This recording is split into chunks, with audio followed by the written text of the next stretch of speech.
Dear friends, good day. One of the perks of this project is to read the lively discussions that sometimes ensues amongst the listeners. This is very instructive for me because, of course, in music, nobody is the depository of the truth. We can see the same work from many different points of view and still be right.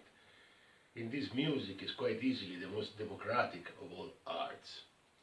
For instance, a few days ago, one of my most assiduous commentators, Signor Giacobbe Nevio Zanivan, quite successfully argued that our periodic categorization of music by era, so Baroque, classical, romantic, and so on and so forth, is nothing more than a taxonomy, perhaps a teaching tool.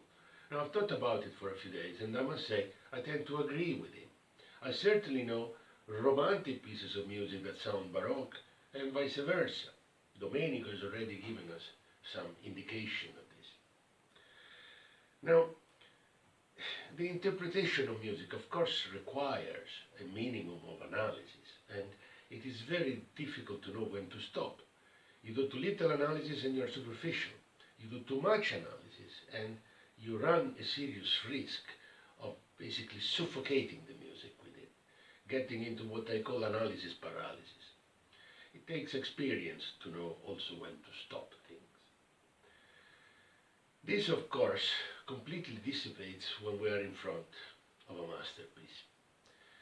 Domenico Scarlatti's Sonata in C minor, K526, is a great masterpiece.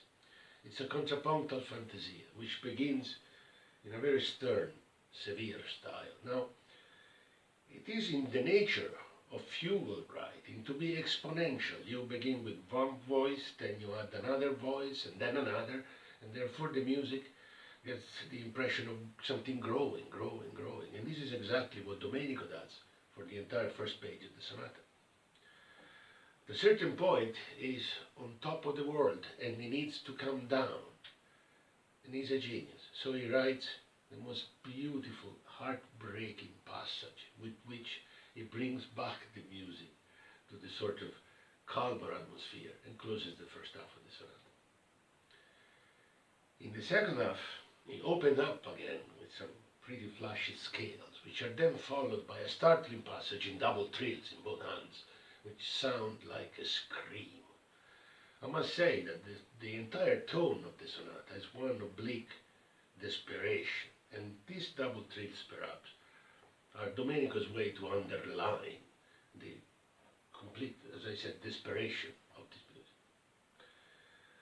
After this, the beautiful passage returns. However, this time is speedier, is somewhat more linearly written, because Domenico needs to close the sonata, and he does so with a figure in triplets, which is accompanied by some very bass grave notes in the left hand, which sound like the tolling of bells, perhaps accompanying a funeral.